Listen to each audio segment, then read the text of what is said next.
Paano kung ang kamatayan ay hindi pa ang iyong katapusan? Si Hayon ay isang tipikal na binata na inuubos ang kanyang oras sa alak at paglalaro ng online games. Galit na sa kanya ang kapatid niyang babae at pinapalayas na ito sa kanyang apartment. Sinabi kasi ni Hayon na makikitira muna ito sa kanya habang humahanap pa ng trabaho dito sa syudad. Ngunit kada gabi ay umuwi itong lasing at inuubos lang ang allowance na binibigay ng kanilang mga magulang sa alak at online games. Hindi na ito matiis ng kanyang kapatid at sinabi na kung hindi pa siya maghahanap ng trabaho ay papalayasin na niya ito. Sinabi ni Hayon na masakit ang kanyang ulo kaya bukas na lang sila mag-usap.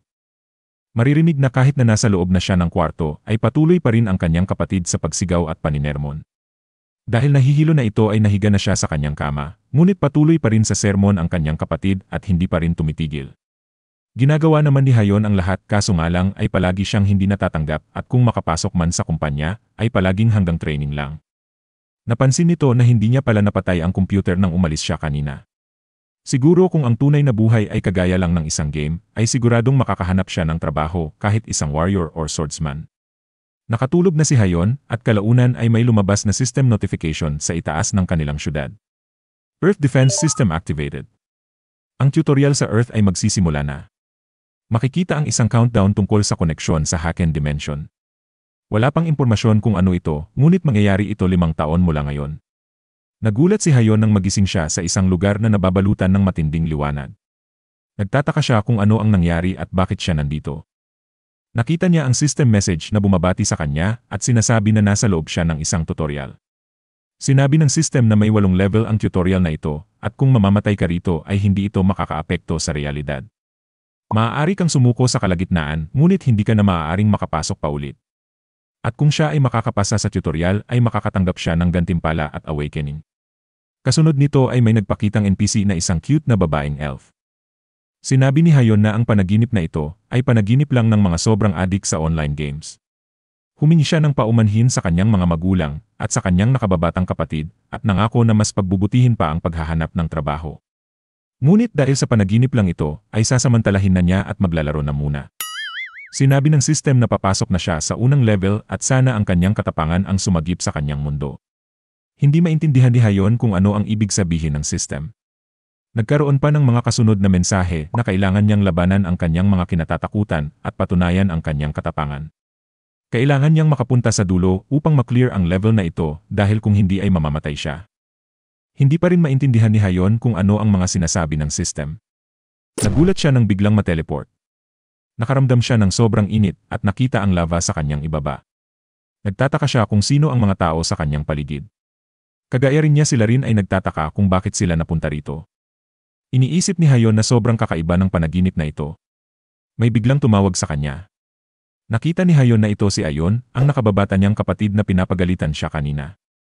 Tinanong niya kung bakit andito siya sa kanyang panaginip dahil bagong taon pa naman ngayon at sobrang malas naman kung isang taon niya itong mapapanaginipan.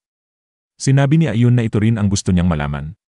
Tinanong niya kung panaginip ba talaga ito at bakit inuutusan siya ng system na iligtas ang mundo. Sinabi ni Hayon na huwag siyang umasta na parang panaginip niya ito dahil ito ay kanyang panaginip.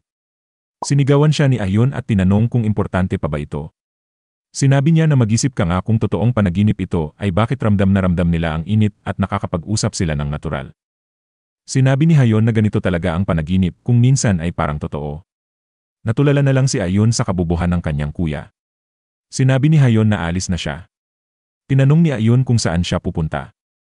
Ipinaalala nito na nakasaad sa system notification kanina na kailangan nilang makapunta sa dulo at kung hindi ay may masamang mangyayari sa kanila. Naalala ni Hayon na panaginip nga pala niya ito kaya hindi ito alam ng NPC na kagaya ni Ayon. Nagalit si Ayon at tinanong kung sinong tinatawag niya na NPC dahil nabasa rin niya ito at kung mahuhulog sila ay mamamatay. Tinanong ni Hayon kung tanga ba siya dahil panaginip lang ito kaya magigising lang sila kapag nahulog at hindi mamamatay. Ngunit habang sinasabi niya ito ay may isang tao na nahulog sa kanilang gitna at dumiretso sa lava. Sumisigaw ang lalaki habang siya ay unti-unting nasusunog. Amoy na amoy nila ang nasunog na katawan nito. Dahil kitang-kita nila ang lahat ng pangyayari ay nagdududa na si Hayon ngayon. Sinabi niya na mukhang realistic lang yung sigaw ngunit wala siyang naramdamang kaba. Hindi naman siya pinaniwalaan ni Ayon. Bumuntong hininga ito at sinabi na kung kailangan nilang tumawid ay huwag siyang gumawa ng katangahan at gumapang lang. Mas ligtas ito kaysa maglakad at manimbang. Sinabi ni Hayon na hindi siya natatakot ng kahit kaunti, ngunit kung ito ang gusto ng kanyang kapatid ay susundin niya ito. Napatulala na lang si Ayon at napaisip na hanggang dito ba naman ay kolokoy pa rin ang kanyang kuya. Makikita rin ng ibang mga tao na tumatawid na. Makaraan ng ilang sandali ay nakalayo na ng kaunti sila Hayon. Tinanong ni Ayon kung may ideya ba siya kung bakit nangyayari ito. Sinabi ni Hayon na isa itong realistic na bangungot. Nainis na si Ayon dahil ito pa rin ba ang kanyang paniwala. Sa totoo lang, aminin niya man o hindi, ay walang panaginip na ganito karealistic. Mayroong nangyayari na hindi natin maipaliwanag.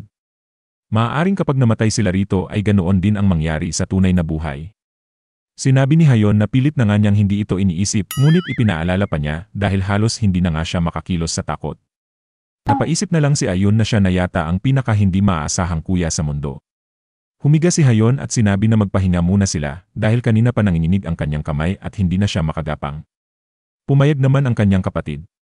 Sinabi ni Hayon na huwag siyang mag-alala dahil hindi pa rin maaalis ang posibilidad na isa itong panaginip, hindi ba? Kahit manatili pa tayo sa ganitong pwesto ay maaari pa rin na kusa tayong magising sa tunay na buhay. Kalaunan ay may lumabas na system notification. Sinabi nito na dahil ilang oras na ang lumipas mula nang magsimula ang tutorial, ay tataas na ang difficulty. Nagulat sila kung ano ang nangyayari. Dahil biglang lumindol sa buong area at ang mga land bridge ay unti-unti nang nasisira. Nagtakbuhan ang mga tao at sa pagkataranta ay nahulog ang iba sa kanila. Napagtanto nila na kailangan na nilang kumilos. Tumakbo na si Ayon at sinabi niya na hintayin siya nito. Makikita na unti-unti nang nasisira ang lupa sa kanilang likod. Natatakot pa rin si Hayon, ngunit pinapalakas niya ang kanyang loob at kinukumbinsi ang sarili na huwag matakot dahil malawak naman ang daan. Kailangan lang niya na ingatan na hindi siya matalapid at tumingin lang sa kanyang daraanan. Nagpatuloy pa silang magkapatid sa pagtakbo. Natuwa si Hayon nang makita na malapit na sila sa dulo. Konting hakbang na lang at ligtas na sila. Ngunit nakita niya na ang bridge sa itaas ni Ayon ay malapit nang mag-collapse. Sinabi niya ito kay Ayon, ngunit nakita niyang pagod na ang kapatid kaya mabilis siyang tumalon at lumipat sa bridge nito. Makikita na nasira na ang bridge sa ibabaw kaya sinunggaban niya si Ayon at itinulak.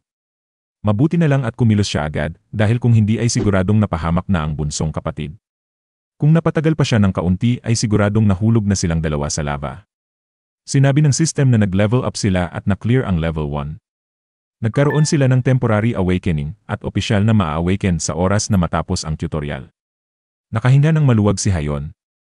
Nagtataka naman si Ayon kung ano ang temporary awakening na nabanggit ng system. Tinanong ng kanyang kuya kung hindi ba siya magpapasalamat. Nagpasalamat si Ayon, ngunit sa kalagitnaan ay nagulat siya nang biglang mag-open ang kanyang status window. Tinanong niya kung ano ang ibig sabihin ng level, strength, agility at iba pa. Nagulat si Hayon nang marinig ang status window. Dahil ito ang bagay na pinapangarap ng mga readers at mga addict na gamers. Nagulat pa siya nang makita na mayroon din siya nito at ang kanyang unique ability ay resurrection. Pinilit niyang maupo upang makita ng maayos ang kanyang stats. Ngunit pagbangon niya ay bumangon na rin siya sa tunay na buhay. Kaya saglit siyang natigilan at napaisip. Pinagpawisan siya at napasigaw na panaginip lang ba ang lahat. Makikita sa iba't ibang group chat na pinag-uusapan na nakaranas sila ng kakaibang panaginip.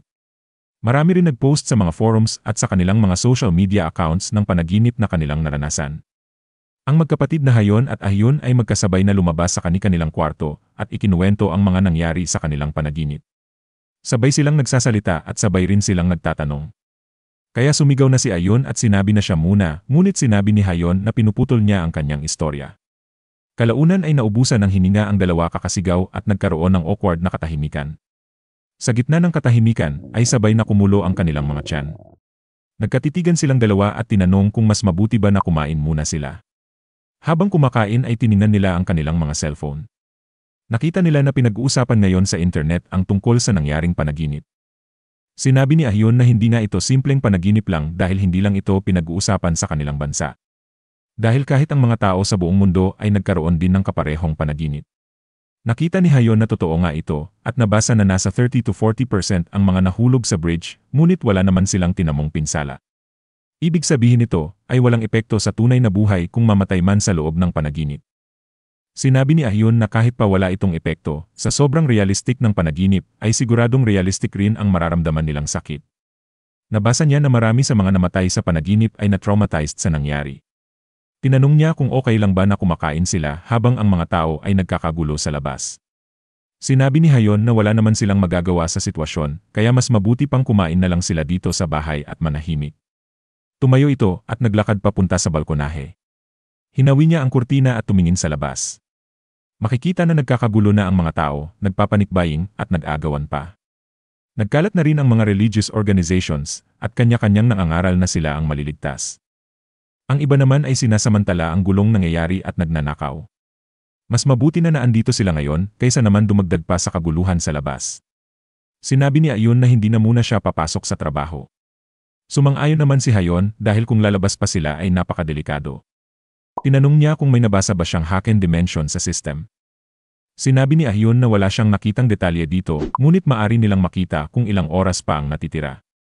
Binuksan ni Ayun ang system window at ipinakita ang oras. Sinabi ni Hayon na kahit papaano ay may halos 5 taon pa sila. Ngunit ang tanong ay kung kakayanin ba nilang makapaghanda sa loob ng panahong ito. Mukhang kumakalma na ang sitwasyon sa labas, ngunit mas mabuti pa rin na manatili muna sila rito sa bahay. Nagtataka ngayon si Ayun kung bakit parang naging maasahang tao na ang kanyang kuya. Nang sumapit ang gabi ay wala nang gaanong nangyari. Hindi na kasing gulo kagaya kaninang umaga kaya kahit papaano ay bumabalik na ang lahat sa kaayusan. Natulog na si Hayon ngunit nagising siya sa notification ng system. Nasa loob na naman siya ng maliwanag na area at binabati na naman ng system. Tinanong ng system kung gusto ba niya ng eksplanasyon at instruksyon sa basic interface. Sinabi niya na skip na ito ng system at ipakita na muna ang kanyang status window. Nakita na ni Hayon ang kanyang level at stats. Hindi niya alam kung okay ba ito o hindi dahil wala siyang mapagkukumparahan. Nakita niya na mataas ang kanyang magic power at naalala na mayroon siyang unique ability na resurrection. Tiningnan niya kung ano ito dahil kutob niya na isa itong overpowered cheat ability. Nabasa niya na may kakayahan siyang mabuhay 1 araw after niyang mamatay. Kung wala siyang inilagay na specific resurrection location, ay mariresurrect siya kung saan siya huling natulog, ngunit may penalty ang skill na ito. Mababawasan siya ng 1 level at ang lahat ng kanyang abilidad ay magkakaroon ng debuffs na less 50% sa loob ng 24 oras. Tuwang-tuwa si Hayon dahil napakaganda ng skill na kanyang nakuha at malabo siyang maging extra lang. Tinanong ng system kung gusto na ba niyang pumasok sa pangalawang stage. Kinumpirma ito ni Hayon at sinabi na mataas man o mababa ang kanyang stats, ay pagbubutihin niya na palakasin ang mga ito sa kanyang pag-level up. Dahil siya ang binigyan ng kapangyarihan ng resurreksyon, kaya alam niyang magagawa niya ang lahat. Wala siyang ideya sa mga susunod na mangyayari. Lumipat ang eksena at makikita ang isang duguan na mace at isang goblin na sumisigaw. Makikita rin si Hayon na sumusugod hawak-hawak ang duguang mace. Hinampas niya ang goblin at tinamaan ang sandata nito. Ang kondisyon upang matapos ang stage 2 ay talunin ang mga kalaban at patunayan ang kanyang skills. Dahil isa siyang gamer, kahit papaano ay mabilis niyang nagamay ang combat system kaya nagawa niyang mapatay ang kalaban. Ngunit malaki pa rin ang kaibahan nito sa online games dahil ngayon ay ramdam niya ang mga nangyayari kaya hindi niya mapigilang manginig at mapasuka dahil sa konsyensya. Nanalo lang siya ngayon dahil inambush niya ang goblin, ngunit kung siya ay nakipaglaban rito ng harapan ay siguradong iba ang nangyari. Paalis na sana siya nang biglang may makasalubong na malaking monster. Natakot si Hayon kaya kinapitan nito ng mahigpit ang kanyang sandata. Nakita ng monster ang patay na goblin sa kanyang likod. Isa pala siyang goblin militia at kasamahan nito ang napatay niyang goblin. Hindi makapaniwala si Hayon na 2 ang goblins na nakapwesto rito. Sa kanyang pagkakaalam ay low-level monsters lang ang mga goblin, ngunit bakit ganito kalaki ang kanyang kasama at bakit napakalaki rin ng hawak nitong itak? Sa laki nito ay siguradong deadball siya agad kapag tinamaan. Makikitang napagtanto na ng malaking goblin ang nangyari. Tinira siya nito at tinamaan ang kanyang sandata. Ramdam ng kanyang katawan ang matinding impact dahil wala siyang exercise at wala rin siyang ginagawa sa buhay. Nagsisisi siya ngayon kung bakit mace ang kinuha niyang sandata dahil sobrang iksi nito kumpara sa gamit ng kalaban. Halos paglaruan lang siya ng malaking goblin at pinagtataga siya ng maraming beses. Sa rami ng natanggap na pinsala ay hindi na niya maintindihan ang mga nangyayari. Makikitang duguan ang kanyang katawan at wala na rin siyang lakas na lumaban. Nagtataka si Hayon kung bakit hindi pa siya pinapatay ng malaking goblin at bakit hinihila lang siya nito. Gustong-gusto na niyang matapos at magising sa bangungot na nararanasan ngayon. Gaano ba karami ang dugo ng isang tao? Ito ang tanong ni Hayon dahil kanina pa siya hinihila ng monster at sobrang dami na ang nawala sa kanya. Ilang oras rin ang kanyang tiniis bago pa siya tuluyang mawalan ng hininga. Dahil dinala siya ng malaking goblin sa mga kasamahan nito at walang awang pinahirapan. Nagising si Ayun sa malakas na sigaw. Kaya sumugod siya sa kwarto ng kanyang kuya at tinanong kung bakit kaaga-aga pa ay sobrang ingay na nito. Ngunit nagulat siya nang makita si Hayon na nakabalot sa kumot at nangingilig sa takot. Napagtanto ni Ayun na namatay siya sa panaginip. Ikinuwento ni Hayon na isa-isang tinanggal ng mga goblins ang kanyang mga kuko at isa-isa ring dinurog ang kanyang mga daliri sa kamay at paa. Nagpatuloy pa siya sa pagkwento, ngunit ininterrupt na siya ni Ayun at pinatigil. Sinabi niya na namatay rin siya sa panaginip ngunit hindi kasing lubha ng kanyang naranasan. Tinanong ni Ayun kung gusto ba niyang pumunta sa ospital. Nagtataka naman si Hayon kung bakit. Sinabi ni Ayun na marami nang nagpapatingin sa mga psikiatriko dahil sa mga naranasang trauma sa nakaraang 2 araw. Mababasa online ang mga experiences ng mga tao kagaya ng nangyari sa kanya. Sinabi ni Hayon na hindi naman siya ganoon kalala at wala rin silang pera kaya huwag na lang. Nalaman ni Ayun na kapag namatay na sila sa panaginip ay hindi na sila babalik sa tutorial dahil ang mga tao na namatay sa stage 1 ay hindi na nanaginip ng tungkol sa stage 2. Nakahinga ng maluwag si Hayon nang marinig ang kanyang sinabi. Inisip niya na mamayang gabi ay makakatulog na rin siya ng payapa. Kalaunan ay sumapit na ang gabi at natulog na si Hayon. Welcome sa tutorial, Kang Hayon. Nagkaroon ng error kaya papasok na siya agad sa second stage. Nagulat siya nang makita ang system message at nanggigil dahil bumalik na naman siya sa stage 2. Hindi siya makapaniwala na na-resurrect siya sa loob ng panaginip. Sinabi ng system na dahil nasa loob pa siya ng tutorial ay hindi siya makakatanggap ng penalty. Makikita na nagtago na lang siya sa loob ng kuweba. Ilang oras na siyang patulog-tulog ngunit wala pa rin nangyayari. Inakala niya na kapag nagpalipas siya ng oras ay kalaunan ay magigising rin siya sa panaginip na ito.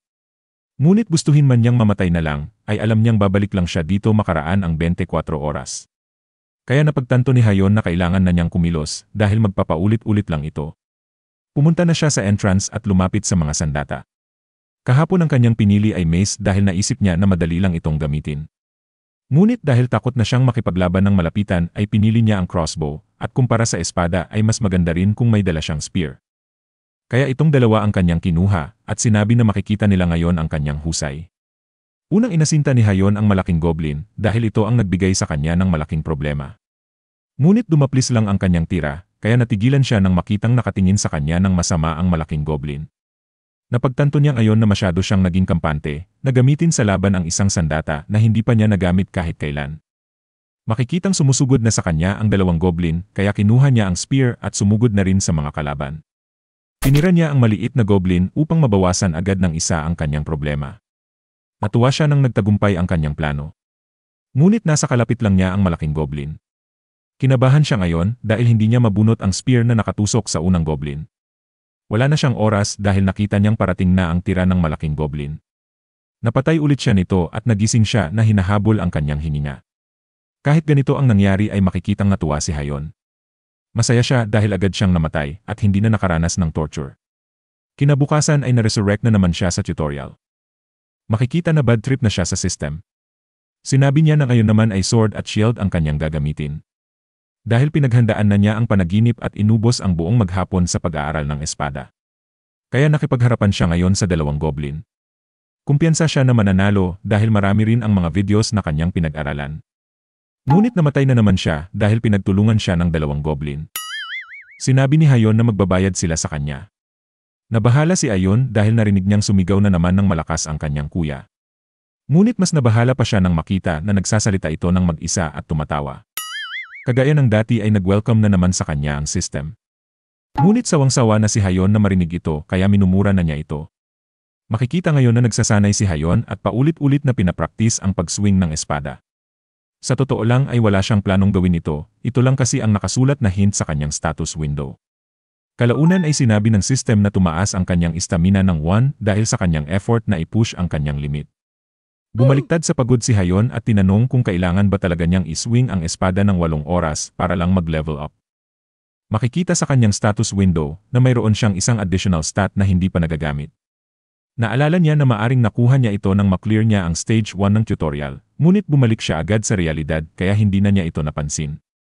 Sinabi ni Hayon na ilalagay niya ito sa strength at sumugod na sa 2 goblin. Inakala niyang magkakaroon ito ng malaking dagdag sa kanyang lakas, ngunit dahil pagod na pagod siya sa 8 oras na training, ay hindi man lang niya napatay ang kahit isa sa 2 at sa halip ay siya pa ang mabilis nilang napatay. Kinabukasan ay na-resurrect ulit siya sa loob ng tutorial. Tumaas uli ang kanyang istamina dahil sa pag-swing ng espada. Kasunod nito ay nag-exercise naman siya ng 10 oras at tumaas ang kanyang strength. Dahil dito naging madali na sa kanya ang makipaglaban sa dalawang goblin. Ngunit kulang pa rin ang kanyang lakas at combat abilities upang harapin ang kasunod na grupo ng mga goblins. Ipinagpatuloy lang niya ang kanyang routine at kada pasok sa tutorial ay nagsasanay muna. Hindi siya tumigil sa pag-swing ng espada hanggang sa abot ng kanyang makakaya. Dahil sa kanyang pagsusumikap ay nadagdagan na naman ang kanyang stats. Makikitang halos maligo na sa pawis si Hayon. Kalaunan ay sumigaw ito at napahiga sa pagod. Nabitawan niya ang espada at makikitang hinahabol ang kanyang hininga. Nagulat si Hayon nang makita ang system message. Sinabi nito na nakakuha siya ng basic swordsmanship at ito ay ang lowest rank. Tinutulungan ng skill na ito na iayos ang kanyang postura at itinatama ang puwersa ng kanyang swing upang mas maging epektibo ang kanyang mga strikes. Ang skill na ito ay gamit ng mga lokal na basagulero, ngunit mas mabuti na rin kaysa sa wala. Tuwang-tuwa naman si Hayon na kahit papaano ay nagkaroon ng resulta ang kanyang pagsisikap. Kaya sinabi niya sa mga goblins na humanda na sila dahil ngayon na ang kanyang pagbawi. Sa loob ng stage 2 ay may 5 goblins. Ang 2 sa kanila ay nasa harapan at ang 3 naman ay nasa gubat sa likod ng fortress. Sa ngayon ay saglit na lang sa kanya ang 2 goblin sa harap. Inaambush niya ang isa sa kanila gamit ang crossbow upang isa na lang ang makalaban gamit ang kanyang espada. Ang problema niya ngayon ay ang kasunod na grupo. Nagagawa na niyang makipagsabayan sa 2, ngunit sa pangatlo ay nahihirapan na siya. Makikita na naglalaban na sila nito at nagpapalitan ng tira. Bumuelo ang pangatlong goblin at tumira, ngunit sinalaglang ito ni Hayon. Nagulat si Hayon dahil kahit papaano ay naantisipa na niya ang mga tira nito. Sinabi ni Hayon na kusang gumagalaw ang kanyang katawan bago pa niya maisip. Ramdam niya na parabang nag-improve bigla ang kanyang reflexes.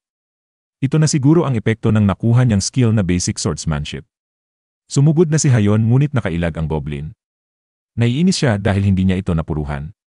Pagod na kasi siya at wala na ring lakas dahil sa 4 na goblin na una niyang nakalaban. Tumira ng counter-attack ang goblin. Nasalag ulit ito ni Hayon, ngunit tumalbog ang kanyang espada sa malayo. Umatake pabalik ang goblin, ngunit nag-alamatrix si Hayon at nakaiwas. Nagulat ang goblin sa kanyang ginawa. Sinabi ni Hayon na sadista ang goblin na ito dahil hindi agad nito pinapatay ang kanyang mga biktima at pinapagod muna upang sa dulo ay kanyang mapaglaruan at matorture. Sinabi ni Hayon na bistado na niya ang kanyang galawan, sabay sipa sa lupa. Bahagyang hindi nakakita ang goblin. Pumulot ng bato si Hayon, kumuha ng puwersa, at tinira ang binti ng monster. Napasigaw ito sa sobrang sakit. Hindi pa rin siya makakita, kaya nagwasiwas lang ito ng kanyang palakol sa paligid.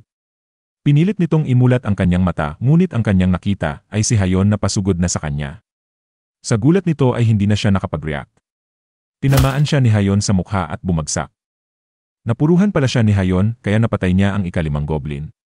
Binati siya ng system at sinabi na na-clear na niya ang stage 2. Binigyan siya nito ng 5 additional stats at maaari pa siyang pumili ng gusto niyang sandata bilang bonus reward. Tuwang-tuwa si Hayon dahil na-clear na niya ang stage 2 ng tutorial at na-unlock pa niya ang basic shield at basic crossbow skill. Napasigaw siya ng malakas at makikita na nag-level up pa siya ng 2 beses. Sinabi niya na sa wakas ay nakaganti rin siya sa mga goblin ito. Lumipat ang eksena sa tunay na mundo.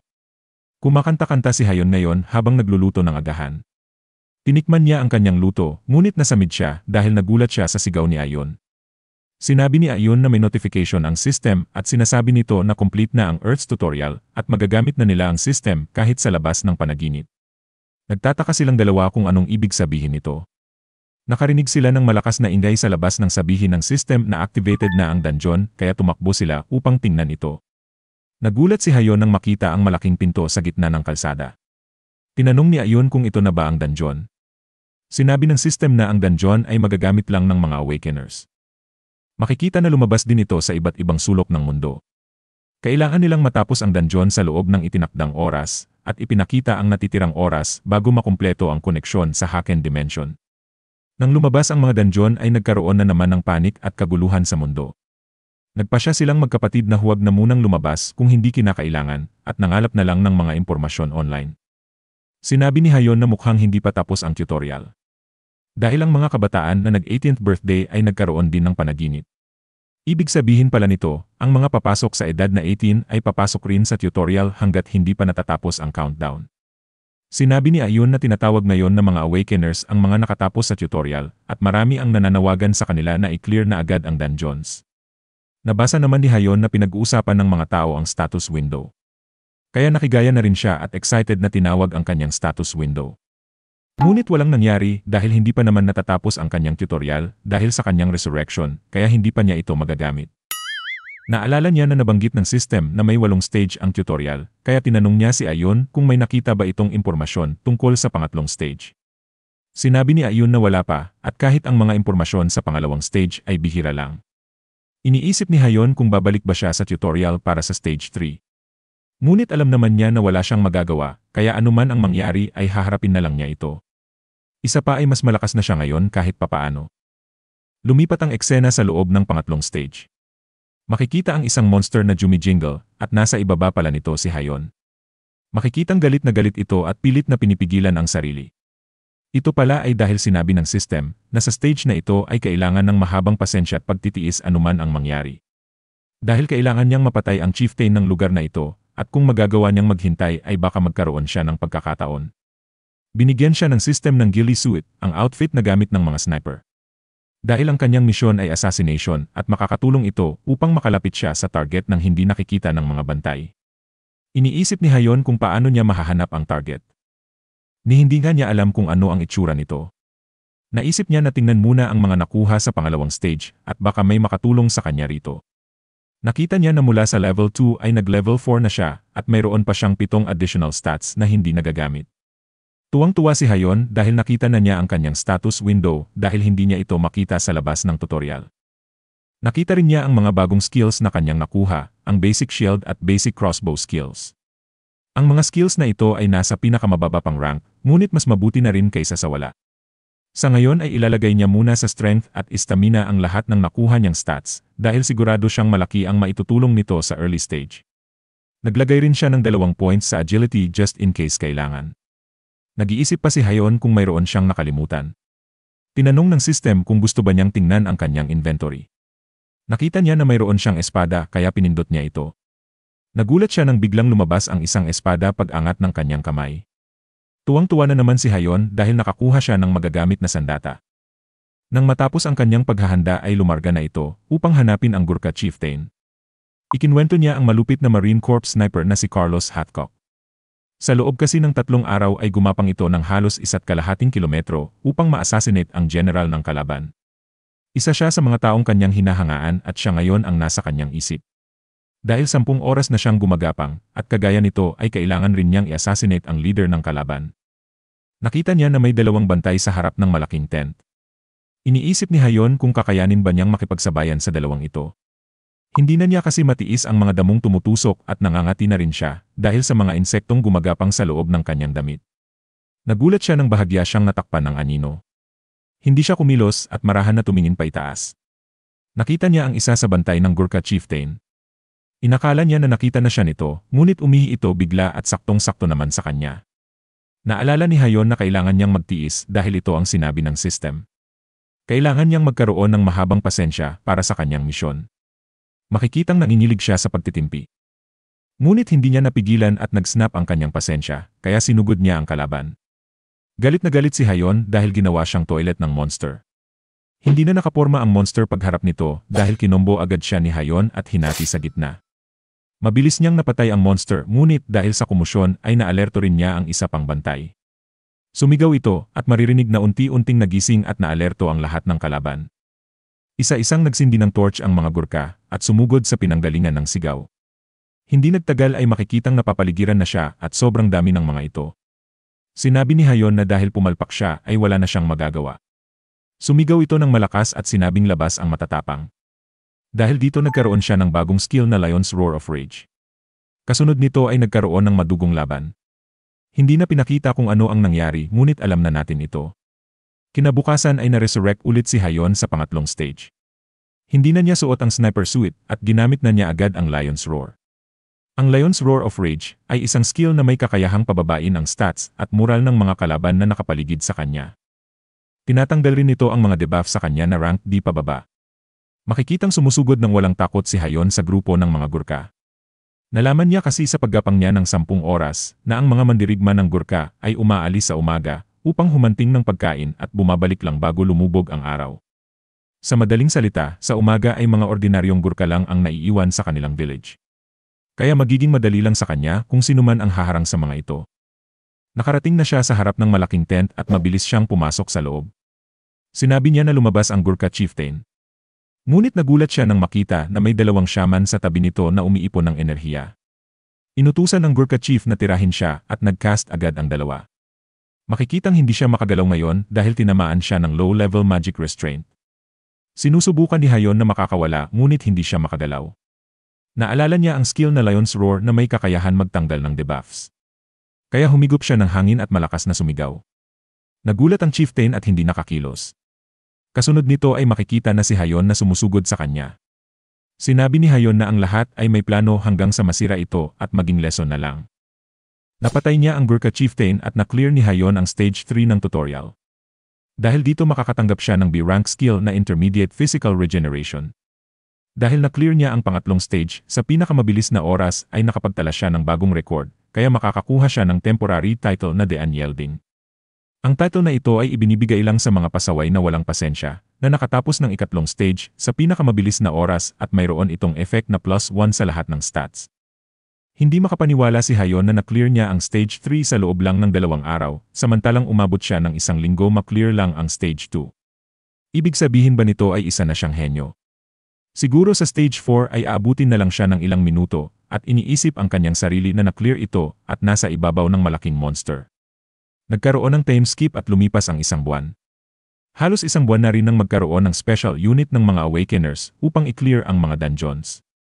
Sinabi sa press con ng mga opisyal ng gobyerno na halos 40% na ng mga dungeons sa kanilang bansa ang na-clear dahil sa patuloy na clearing activities ng special unit at ng mga na-awaken na sibilyan. Dahil dito magbibigay ang pamahalaan ng pabuya. Maririnig ulit ang malakas na sigaw ni Hayon. Sinabi ni Ayun na heto na naman siya. Siguradong ipapatawag na sila sa barangay dahil sa malakas niyang pagsigaw araw-araw. Tinanong ni Ayun kung tinamaan na naman ba siya ng pana sa ulo. Sinabi ni Hayon na na-clear na niya ito at binugbog niya ang lahat ng kalaban. Tinanong ni Ayun na hindi ba't nung minsan lang ay nababaliw siya dahil sobrang tuso ng mga kalaban. Ngunit hindi na niya itinuloy ang sasabihin at nag-congratulate na lang sa kanyang kuya. Kinamusta niya ito at tinanong kung may nangyari ba na masama sa loob ng panaginip dahil kanina pa hindi maipinta ang kanyang mukha. Sinabi ni Hayon na nanggigigil lang siya sa tutorial dahil 1 buwan na siya nitong pinahihirapan. Sinabi ni Ayun na naiintindihan niya, ngunit kailangan na niyang ayusin ang kanyang pagmumukha dahil ilang araw na siyang mukhang kriminal. Tinanong niya kung ano ang nangyari sa stage 4. Sinabi ni Hayon na para itong isang group project kung saan kailangang ipakita ang kakayahang mamuno at ang kondisyon upang ma-clear ang stage na ito ay masira ang core ng dungeon. Ngunit kailangan niyang matapos ito nang walang naiiwan sa mga kasama. Isa itong role-playing game at mga NPC ang mga kagrupo na may iba't ibang assigned na class. Dumating siya sa eksena kung saan pinagtatalunan ng mga ito kung didiretso pa ba sila o babalik na dahil hindi na sapat ang kanilang supplies. Kahit pa may dalawang hindi sumasang-ayon ay mas marami pa rin ang nagdesisyon na magpatuloy. Tinanong ni Ayun kung anong problema. Sinabi ni Hayon na noong una ay maayos naman. Dahil sa kanyang Lion's Roar ay tumaas ang moral ng grupo at dahil sa healing power ng kanyang intermediate body regeneration, ay siya ang humarap sa mga kalaban at binuhat ang mga ito. Ang intermediate body regeneration ay isang B-rank skill na kanyang nakuha nang ma-clear ang pangatlong stage. May kakayahan itong unti-unting pagalingin ang mga pinsala na kanyang natanggap gaano man ito katindi. Ngunit hindi ito instant heal dahil isa itong gradual healing skills na umaabot ng 1 araw. Sinabi ni Ayun na mukhang okay naman pala, ngunit bakit umabot kayo ng 1 buwan? Sinabi ni Hayon na nagsimula ito ng isang gabi nang inutusan niya ang 2 kagrupo na magpalitan sa pagbabantay habang siya ay natutulog. Ngunit ang plano pala nila ay ang magkakasamang tumakas at nang mahuli niya ang mga ito ay inunahan siya at pinatay. Kutob na niya na may gagawin silang kalokohan, ngunit dahil hindi pa niya sigurado ay hindi niya ito pinansin. Ganoon din ang nangyari sa iba pang mga NPC, iba't iba man ang sitwasyon ay palagi siyang pinagtataksilan at pinagtutulungan, kaya nasawa na siya at umisip na lang ng kakaibang paraan. Tinanong ni Ayun kung ano ito. Tumawa si Hayon na parang baliw at ikinwento ang nangyari. Sinabi niya na binugbog niya agad ang pasaway sa grupo na nagpahirap sa kanya. Bumalik ang eksena at ipinakita ang nangyari kung paano niya na-clear ang stage 4. Makikitang nagtatalo ulit ang mga NPC kung tutuloy pa ba dahil hindi na sapat ang kanilang supplies. Sumigaw agad si Hayon ng malakas gamit ang kanyang Lion's Roar. Natakot ang mga NPC at tinanong kung ano ang kanyang ginagawa. Tinutukan ni Hayon ng espada ang nagsalita at sinabi na simula ngayon ay susundin nila ang lahat ng kanyang ipag-uutos at ang magreklamo at hindi sumunod ay mamamatay. Nagalit ang isang NPC at tinanong kung nasisiraan na ba siya ng ulo. Nakatanggap agad ito ng malakas na suntok mula kay Hayon. Kinapitan pa niya ito at hindi tinigilan. Sinabi ni Hayon na hindi ba't kakasabi pa lang niya na sinumang magreklamo ay mamamatay. Kalaunan ay makikitang halos hindi na makilala ang lalaki. Sinabi ni Hayon na alam niya ang daan at sundan lang siya ng mga ito dahil kung hindi ay matutulad sila sa unang nagreklamo. Makikita rin na mas tumaas na ang kanyang stats kumpara noong nakaraang buwan. Biglang may sumugod sa kanyang monster, ngunit hinawakan lang niya at pinigilan ang espada nito gamit ang kanyang kamay. Hinilan niya ang espada habang ang isa niyang kamay ay kumuha ng puwersa. Ginamit niya ang dulo ng kanyang espada upang basagin ang bungo ng kalansay. Sinabi ni Hayon na ito na ang huling monster. Hindi alam ng mga NPC kung hahangaan ba nila ito o katatakutan. Dahil mag-isa niyang kinalaban ang lahat ng mga monsters at ngayon ay nasa dulo na sila ng dungeon. Iniisip ni Hayon kung ito na ba ang core na kailangan niyang sirain. Sinabi ni Hayon na sisirain muna niya ang mga pillars na sumusuporta rito. Ngunit nang tinira niya ito ay nag-notify na ang system at sinabi na na-clear na niya ang ika-4 na stage. Nakatanggap siya ng mga panibagong skills at nag-level up. Nadagdagan rin ang kanyang mga stats at nakakuha ng mga drops mula sa mga monsters. May nakuha rin siyang mga magic stone na hindi pa niya alam kung para saan. Ang pinakamaganda ay ang one-cut skill na kanyang nakuha, kung saan madaragdagan nito ang kanyang slicing power at ang skill na ito ay ignore defense. Nakakuha rin siya ng B-rank ring na nagbibigay proteksyon laban sa mga mental status attack. Lumipat ang eksena at makikita na pinagpapawisan ang kanyang kamay. Siya pala ay nag-exercise at makikita na malaki na rin ang kanyang pinagbago sa tunay na buhay. Sinabi niya na mukhang hindi na epektibo sa kanya ang mag-exercise lang sa bahay at mas mabuti na sigurong pumunta siya sa gym at mag-exercise ng may weights. Naka-receive siya ng text message at tiningnan niya kung ano ito. Nakita niya na isa itong emergency alert. Sinasabi na nagkaroon ng dungeon break malapit sa kanilang area at pinapayuhan ang mga tao na manatili muna sa loob kung nasaan man sila at mag-ingat. Kasunod nito ay maririnig na ang sigawan ng mga tao na humihingi ng tulong. Dahil maraming goblins ang nakalabas sa dungeon at hinahunting ng mga ito ang bawat tao na kanilang nakikita. Ito pala ang dungeon na malapit sa bahay nila Hayon. Ngunit ang problema ay pumasok sa trabaho si Hayon kaya maaaring nasa panganib ito. Daglian siyang tumakbo at humanap ng magagamit. Naalala niya ang kutsilyo sa lababo. Tumakbo siya ng mabilis upang hanapin si Hayon. Bumuelo siya at sumigaw ng malakas upang makuha ang atensyon ng mga goblin. Ang plano pala ni Hayon ay gamitin ang kanyang Lion's Roar upang i-debuffs ang mga goblin, ngunit hindi pa rin pala niya magagamit ang kanyang mga skills dito sa tunay na buhay. Sinabi niya na okay na rin ito dahil nakuha niya ang atensyon ng mga goblin kaysa naman may mapahamak pang iba. Sumugod na ang mga goblin sa kanya at pinagtawanan lang niya ang mga ito. Prinuvoke niya ang mga goblin at sinabi na masyadong mahina ang kanilang sigawan. Ngunit bigla siyang naging seryoso nang malapit na ang mga monster. Kailangan pa rin niyang seryosohin ang mga ito dahil maaari pa rin na mas malakas sila kaysa sa mga level 2 goblins sa loob ng tutorial. Ngunit base sa kanilang kinikilos ay alam na niyang walang magagawa ang mga ito sa kanya. Nagulat ang goblin nang tinamaan siya ni Hayon. Sinabi ni Hayon na salamat sa pagpunta nila rito dahil masusubukan niya ang kanyang lakas sa tunay na mundo. Lumipat ang eksena sa isang building at makikitang hinarangan ng mga tao ang pintuan. Mga empleyado pala sila ng isang kumpanya at mga kasamahan pala ito sa trabaho ni Hayon. Nakita niya na nag-message sa kanya ang kanyang kuya at hinahanap siya. Ngunit nang sinagot niya ito ay hindi na ito nag-reply kaya kinakabahan si Hayon. Nagulat siya nang marinig ang malalakas na sigawan ng maraming goblin. Palakas ito ng palakas at palapit ng palapit sa kanilang pintuan. Nakarinig rin sila ng mga kalabog sa labas at kalaunan ay biglang tumalsik ang ginawa nilang harang sa kanilang pinto. Makikitang lumabas ang isang paa at sinabi nito na hindi niya sinasadyang sirain ang kanilang pinto, hinahanap lang niya ang kapatid niyang si Hayon. Nakita na niya si Hayon at tinawag niya ito. Ngunit mukha siyang kriminal na may dalang kutsilyo kaya nahiya siya sa kanyang mga katrabaho. Tinanong ni Hayon kung bakit ganito ang kanyang itsura dahil ang dumi-dumi niya at nababalot ng dugo. Ngunit bago pa siya makapagsalita ay sumigaw ang kanyang boss at tinanong kung bakit niya sinira ang ginawa nilang barikada.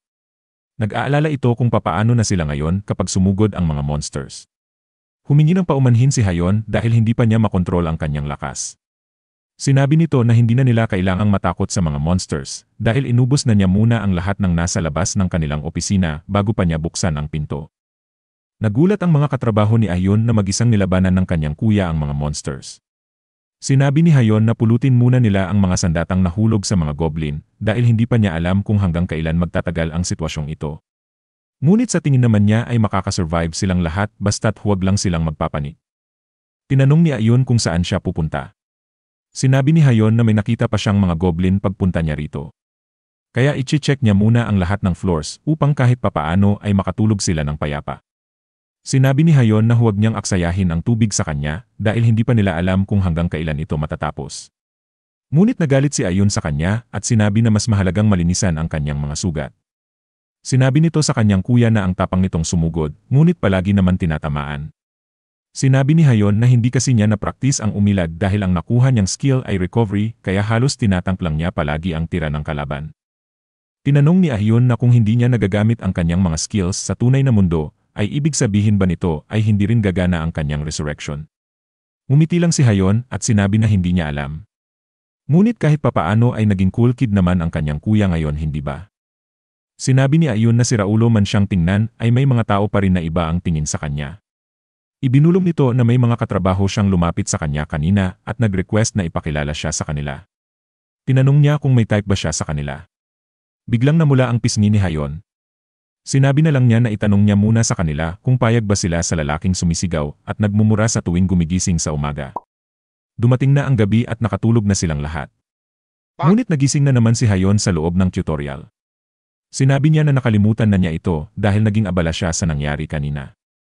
Sinabi ng system na kailangan niya ng wisdom upang ma-overcome ang mga difficulties sa stage na ito.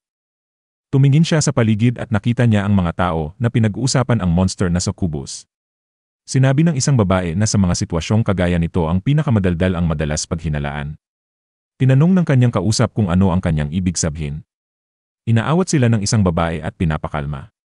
Iniisip ni Hayon kung ano ang nangyayari. Sinabi ng system na ang kondisyon upang ma-clear ang stage na ito ay matalo niya ang succubus na nagpapanggap na isang tao. Napaisip si Hayon na base sa kanyang nalalaman, ang succubus ay isang dream demon at ang halimaw na ito ay lumalabas sa panaginip at hinihigop ang life force ng kanyang biktima. Ang palatandaan lang nito ay isa itong magandang babae, kaya malaki ang kanyang problema dahil ang lahat ng mga babae sa stage na ito ay magaganda. May lumapit sa kanya at tinanong kung sino sa tingin niya. Tinanong ni Hayon kung ano ang kanyang sinasabi. Sinabi ng babae na ang succubus ang kanyang tinutukoy. Napansin ni Hayon na maganda siya at mabango rin. Sumagot si Hayon na wala pa siyang ideya.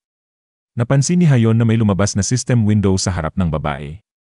Nakalagay dito na napigilan ng kanyang singsing ang seduction attempt ng babae. Ipinakita uli ang deskripsyon ng nakuha niyang singsing dati. Sinasabi rito na ang user nito ay magkakaroon ng immunity sa mga mind-related spells at mental attacks mula sa A-rank pababa. Sumapit na rin ang gabi sa tutorial. Makikitang nakaupo si Hayon sa harap ng campfire.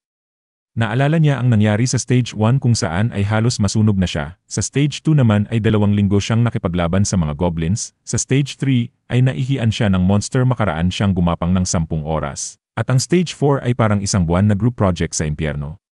Natutuwa siya ngayon dahil kahit papaano ay mukhang mag-enjoy siya sa stage na ito. Napagtanto niya na kailangan niyang pigilan ang kanyang ekspresyon dahil ang taong makakaalam kung sino ang succubus ay magiging target nito. Siguradong malakas ito kung kaya nitong magpanggap na isang tao. Kaya mas mabuting magdahan-dahan muna siya at makipagkaibigan sa mga babaeng NPC dahil ang mga lalaking NPC ay maaaring nasa kontrol na ng kalaban. Nang lumalim na ang gabi ay nahiga na siya at natulog. Nang magising siya ay napansin niya na parang pamilyar ang kisame. Napasigaw siya nang mapagtanto na opisina ito ni Hayon. Sinabi ng mga lalaki na gising na pala siya, balak pa naman nila itong gisingin dahil dumating na ang army. Sinabi ni Hayon na siguro ay nalaman ng kalaban na nakilala na niya ito kaya pinatay siya habang natutulog. Ngunit natigilan siya at napatanong kung sino ulit ang sinasabi nilang dumating. Makikita sa labas na dumating na ang army. Agad silang bumuo ng formation at pinagbabaril ang mga goblin. Sinabi ng mga katrabaho ni Hayon na ligtas na sila at walang magagawa ang mga monster sa firepower ng kanilang military.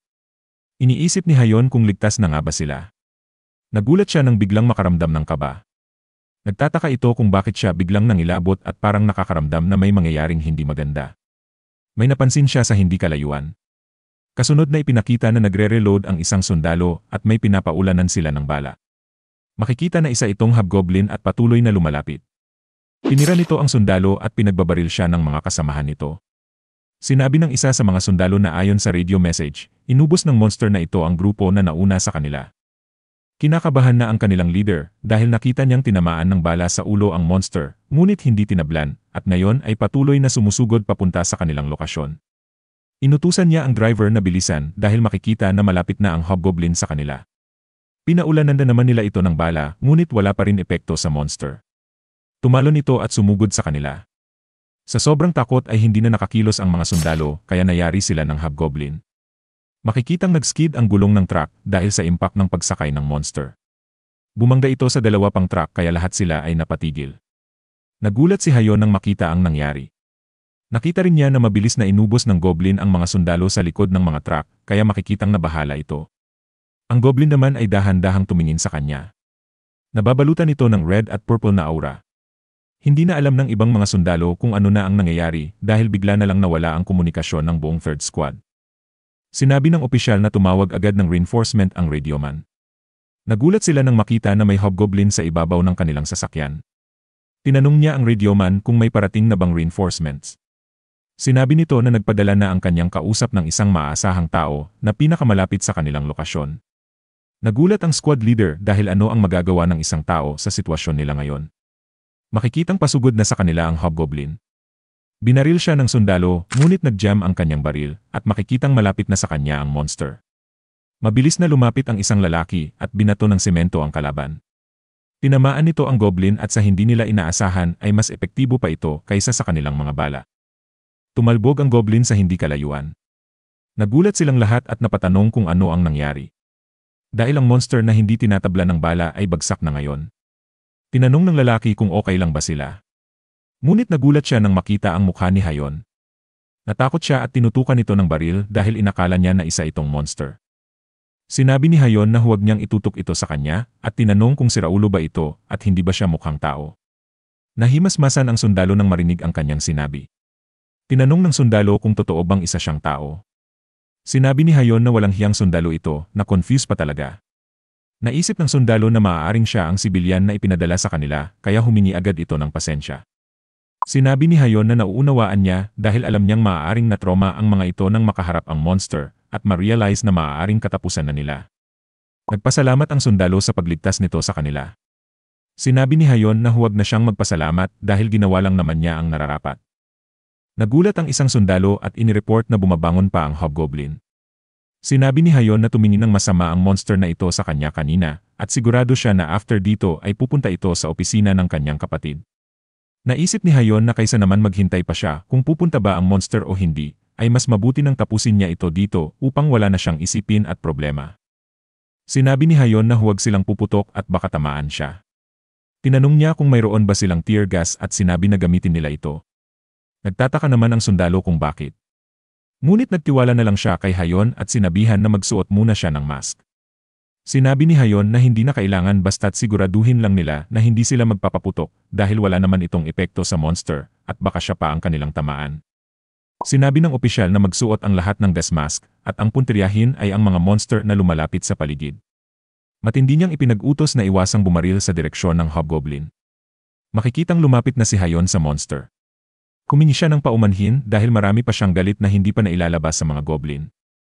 Binunot na ng sundalo ang pinang tear gas at inihagis sa lokasyon ng hobgoblin. Pumutok ito at unti-unting nabalot ng usok ang paligid. Dahil dito nag-berserk ang goblin at nag-swing ng pabarabara dahil wala itong makita. Sinabi ni Hayon na normal man o high-rank goblin ay pareho lang ang kanilang ginagawa kapag nagpapanik. Sinugod na niya ito at sinabi na mukhang mataas ang pain tolerance ng hobgoblin dahil hindi nito iniinda ang bala. Ngunit sigurado siyang mas mataas ang kanyang pain tolerance at tinira ng malakas ang kalaban. Napaatras ang goblin ngunit hindi siya tinantanan ni Hayon at tinira pa ng sunod-sunod na combo. Makikitang nagba-vibrate ang kanyang espada dahil sa kunat ng kalaban. Lumuluhan na rin ang kanyang mata dahil sa tear gas. Hindi makapaniwala ang sundalo sa kanyang nakikita at napaisip kung isa ba siyang awakener. Tinanong ng nasa likod niya kung ano ang nangyayari. Dahil sa kanyang pagkakaalam ay siya lang ang tinawag upang suportahan sila. Makikita ang espada ni Hayon na halos bumigay na. Medyo hinihingal na rin siya at sinabi na inaasahan na niya ito. Ngunit ang hindi niya inaasahan ay sobrang kunat ng kalaban at hindi man lang niya mapinsala. Kung magpapatuloy ito ay siguradong mapapagod siya at makakabawi ang monster. Sinabi ng lalaki na makikiraan at tinira ng sunod-sunod ang hobgoblin. Tinamaan nito ang kalaban sa iba't ibang bahagi. Nagulat si Hayon sa bilis nito at napaisip kung sino siya. Lumingon ang lalaki at sinabi na halos walang damage ang kanyang tira. Kumbaga ang kanyang sandata ay para lang tanga na pinipilit gayatin ang isang bato. Sinabi ng lalaki sa kanya na mag-ingat siya dahil boss monster ang kanilang kaharap. Kahit pagaling lang ito sa lowest rank dungeon ay boss monster pa rin ito. Naisip ni Hayon na kung mataas ang depensa nito ay siguradong mayroon din itong kahinaan. Sinabi niya na mukhang maraming alam ang lalaki kaya tinanong niya ito kung mayroon ba siyang plano. Sinabi ng lalaki na mahina ang kanyang physical strength ngunit mabilis naman siya. Ang hindi niya lang alam ay kung hanggang saan tatagal ang kanyang stamina. Sinabi ni Hayon na naintindihan niya at umatras lang ito sa oras na maubusan siya ng lakas. Naiinis na si Hayon dahil wala pa rin siyang damage kahit sobrang lakas na ng kanyang mga tira. Isa pa ay mukhang bibigay na ang kanyang sandata kaya kailangan na niyang maghanap ng kapalit. Nakita niya na may short spear malapit sa kanila. Tumakbo si Hayon upang kunin ang sandata sa likod. Sinabi ng lalaki na siya na muna ang bahala sa kalaban. Nakuha ni Hayon ang spear at sinabi ng lalaki na puntiryahin ni Hayon ang joints ng monster dahil malaki ang posibilidad na mas mahina ang depensa roon. Mabilis lang kasi siya ngunit wala rin siyang damage sa monster. Kumuha ng buwelo si Hayon at buong puwersang sumugod. Ibinigay niya ang lahat sa tirang ito. Makikitang mukhang naramdaman ito ng goblin dahil lumaki ang kanyang mata. Nagulat rin ang lalaki sa tira ni Hayon. Dahil sa puwet niya pala ito tinamaan kaya pala nagulat ang dalawa. Nahiya tuloy siya sa kanyang ginawa. Makikitang nagba-vibrate ang kanyang spear dahil sa impact ngunit ramdam niya na mas malambot ang areang ito kaysa sa outer skin ng monster. Napaisip siya kung isa ba ito sa vital point ng goblin. Sinabi niya na mukhang hindi naman ito ang kanyang kahinaan upang magdulot ng instant death. Ngunit dahil nasa momentum pa ang kanyang spear ay ididiretso na niya ito. Dahil mukha namang epektibo kaya tinusok niya at binalibag ang kalaban. Makikita sa mukha ng goblin na nasaktan ito. Kasunod nito ay sumugod pa si Hayon at sinabi na siguradong hindi rin ganoon katigas ang internal nito. Makikitang nakanganga ang goblin dahil panandalian itong nastan ng ibinalibag kanina. Swerte naman dahil nagkataon na ito ang opening na kailangan ni Hayon. Dahil dito napatay ni Hayon ang monster. Hindi makapaniwala ang lalaki at nagtataka kung saan nanggaling ang ganito kalakas na tao na hindi konektado sa special unit. Nagulat si Hayon nang makita na may umiilaw sa bandang ulo ng goblin. Sinabi ng system na hindi niya ito makikita dahil nasa progress pa ang kanyang tutorial. Kinuha ito ni Hayon at sinabi na malalaman rin niya kung ano ito. Naiinis lang siya dahil hindi niya ma-access ang inventory dito sa tunay na mundo. Lumapit ang lalaki sa kanya. Napaisip si Hayon kung nakita ba nito ang kanyang nakuha. Sa kanyang isip ay bigla lang itong pumasok sa gitna ng laban, ngunit halos wala namang naitulong at siya pa rin ang halos gumawa ng lahat. Kaya bago pa ito makapagsalita ay tumakbo na si Hayon at sinabi na iniwan na niya ang spear at ito ang kanyang share sa laban. Tinawag siya ng lalaki ngunit sinabi ni Hayon na may importanteng bagay pa siyang asikasuhin. Wala nang nasabi ang lalaki dahil sobrang bilis umalis ni Hayon. Hinubad niya ang gas mask at napatanong kung sino kaya siya. Lumipat ang eksena ilang oras matapos matalo ang boss monster. Dapit hapon na ngayon at kahit papaano ay mukhang kalmado na ang sitwasyon. Makikitang naglalakad na pauwi ang magkapatid. Inabutan na sila ng gabi sa paglalakad dahil wala pa rin pumapasada. Tinanong ni Ayon kung isinarado ba niya ang pinto nang siya ay umalis. Sinabi ni Hayon na baka nakalimutan niya sa pagmamadali. Napabuntong hininga na lang si Ayon dahil inakala niyang maaasahan na ang kanyang kuya. Sinabi niya na maglinis muna sila ng bahay at baka may monster pa na nakapasok at nagtatago. Kalaunan ay kumain na sila ng hapunan at nagluto si Ayon ng noodles. Habang kumakain ay may nakita siya sa balita. Makikitang nagulat ito kaya tinanong ni Hayon kung anong problema. Ipinakita niya ang kanyang cellphone at nakita ni Hayon na may kumuha pala ng video sa kanya habang nakikipaglaban sa hobgoblin. Hindi siya makapaniwala na siya ang nasa balita. Binasa niya ang mga comments at nakita na humahanga ang karamihan sa kanya kaya natuwa ito at napangiti. Sinabi ni Ayon na mukha na naman siyang kriminal. Tinanong ni Hayon kung bakit lagi na lang niyang sinasabi ito. Ngunit nabasa rin niya na sinasabi rin ng ibang tao na mukha siyang kriminal. Kaya tinanong niya si Ayun kung ganoon ba talaga kalala ang kanyang itsura. Sinabi ni Ayun na nung minsan pa niya ito sinasabi sa kanya, ngunit ayaw niyang maniwala. Dumaan si Ayun malapit sa kanyang kwarto, kaya tinawag niya ito at inutusan na pakipatay ng ilaw. Sinabi ni Ayun na susundin niya ito ngayon dahil alam niyang masakit ang katawan nito. Ngunit siguraduhin niyang huwag siyang sisigaw ng malakas bukas ng umaga dahil pagod rin siya at wala pa rin siyang maayos na tulog. Sinabi ni Hayon na walang problema dahil madali lang naman ang stage niya ngayon at bukas ay ililibre niya ito ng beer habang ikinikwento ang nangyari. Humiga na si Hayon at pinilit matulog. Ngunit hindi siya makatulog dahil pumapasok sa isip nito ang nangyari kanina. Naaalala rin niya ang lalaki na tumulong sa kanya kanina at napatanong kung ilang stage kaya ang na-clear nito dahil mukhang malakas siya. Dahil sa totoo lang kung wala naman siyang resurrection ay natanggal na siya noong stage 2 pa lang. Sinabi niya na wala namang point para isipin pa niya ito at ang kailangan lang niyang gawin ay maklear ang 8 stage ng tutorial kung gusto niyang maging mas malakas sa karamihan. Naalala niya ang magandang babae sa tutorial. Kahit pa isa itong monster at pinatay siya nito kahapon, ay parang gusto pa niyang makita ito ulit. Napangiti siya dahil kahit papaano ay may makikita siyang maganda sa loob ng tutorial. Sa pagmulat ng kanyang mata ay excited na siyang makita ang succubus. Ngunit isang pangit na monster ang bumulaga sa kanya. Kaya nasuntok niya ito at sinabi na atakihin siya sa puso. Bumagsak ang monster at makikitang wala itong malay. Nagtataka siya kung ano ang nangyari at bakit may goblin na ngayon dito. Sinabi ng system na kailangan niyang makasurvive sa parating na grupo ng mga cave goblins. Ang mga goblin na ito ay malabo ang mga mata ngunit matalas ang kanilang pandinig dahil nabuhay sila sa loob ng kuweba. Nagtataka naman si Hayon kung bakit ngayon lang sinabi ito ng system kung kailan napapaligiran na siya ng mga ito.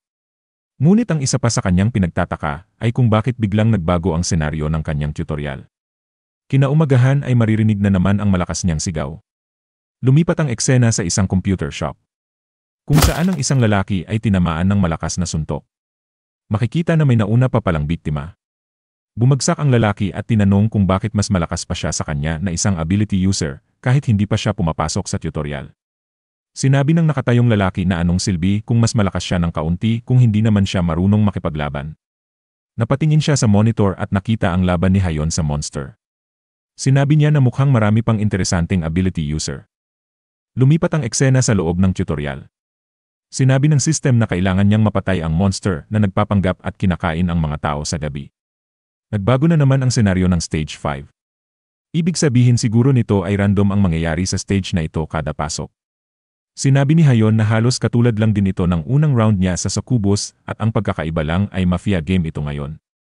Iniisip niya kung ano ang kailangan niyang gawin. Kumuha siya ng hangin at ginamit ulit ang kanyang lion's roar. Sinabi niya na lumapit sa kanya ang lahat. Kaya nagulat ang iba at napatingin ng masama. Lumapit naman ang mga ito. Sinabi ni Hayon na mula ngayon ang sinumang kumilos ay ang kanilang kalaban. Ngunit may nakalimutan siya kaya makikita na nasa loob na ulit siya ng kanyang kwarto dahil lang pinakamaingay sa mafia game ang unang namamatay. Napagtanto ni Hayon na hindi pa siya nananalo sa ganitong palaisipan na laro. Sinabi niya na mas mabuting kumain muna siya. Hindi niya inakala na paulit-ulit pa siyang matatalo at 1 buwan at kalahati na ang lumilipas. Kung gusto niyo pong maging updated sa kasunod na video ay maaari po kayong mag-subscribe. Maraming salamat po.